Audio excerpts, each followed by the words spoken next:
Madame la présidente, monsieur le ministre, monsieur le rapporteur, chers collègues, beaucoup d'émotions aujourd'hui, de la fierté aussi de porter cette avancée.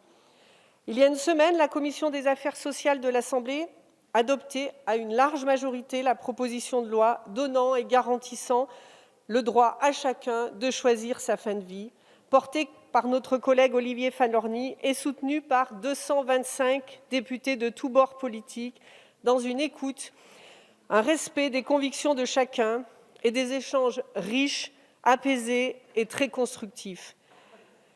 Ce chemin législatif fut possible par la volonté du rapporteur Fahlorny, que je veux remercier très sincèrement, de faire travailler ensemble des parlementaires de tous bords, de la gauche à la droite de notre hémicycle, animés par un même esprit de cohésion et guidés par un seul et unique but, accorder aux Français qui souffrent d'une pathologie incurable le droit de choisir librement leur fin de vie.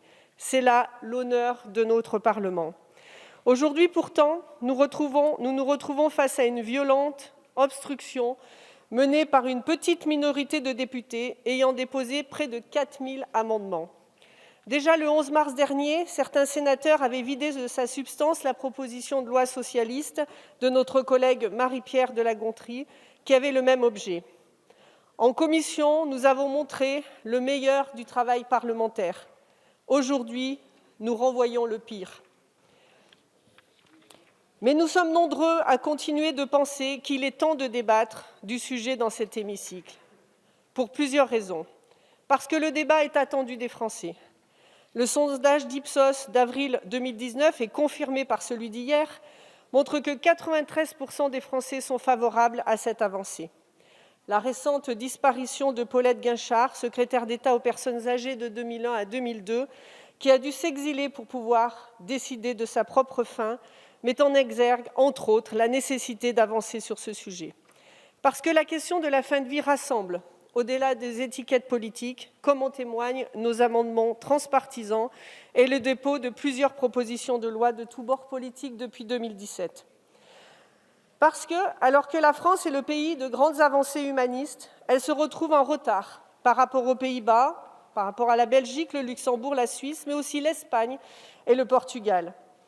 Parce qu'enfin, le législateur, garant des libertés publiques et des droits individuels, se doit de débattre et de pouvoir le faire sur la possibilité de reconnaître et garantir un droit nouveau. Rappelons que nombre d'avancées de la société, de la contraception à la loi Claes-Leonetti, en passant par le PACS et le mariage pour tous, ont émané du Parlement. Ainsi, par ce texte, nous ouvrons la voie au renforcement des droits humains en fin de vie, par la reconnaissance de la possibilité pour une personne en phase avancée ou terminale d'une maladie incurable, lui infligeant des souffrances inapaisables, de bénéficier d'une assistance médicalisée active à mourir.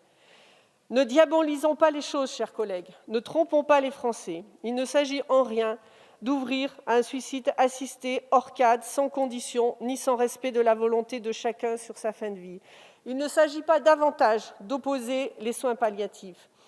D'une part, ce texte prévoit un cadre strict, sous le contrôle d'un collège de médecins chargé de s'assurer que le patient se trouve en impasse thérapeutique et que sa demande est à la fois libre, éclairée, sans pression extérieure et explicite, avec des juristes, des professionnels de santé, des représentants associatifs qui s'assureront du respect des procédures et du consentement de la personne. D'autre part, ce texte garantit à chacun son autonomie et son choix. Nous affirmons que les personnes, jusqu'au terme de leur vie, doivent être pleinement entendues et que leur choix doit être respecté. Cela s'entend pour ceux qui, face à des souffrances physiques et psychiques insupportables, veulent être dispensés d'agonie, également pour ceux qui, du fait d'autres convictions, émettent un point de vue différent, à commencer d'ailleurs par les professionnels de santé qui auront bien évidemment la possibilité de faire agir leur clause de conscience. Alors, chers collègues, ne soyons pas tentés de renvoyer cette avancée aux calendes grecques. Chers collègues, vous qui ne voulez pas débattre, vous qui ne voulez pas voter, laissez-nous débattre, laissez-nous voter, permettez un débat digne et apaisé et votons ce texte aujourd'hui. Les Français comptent sur nous.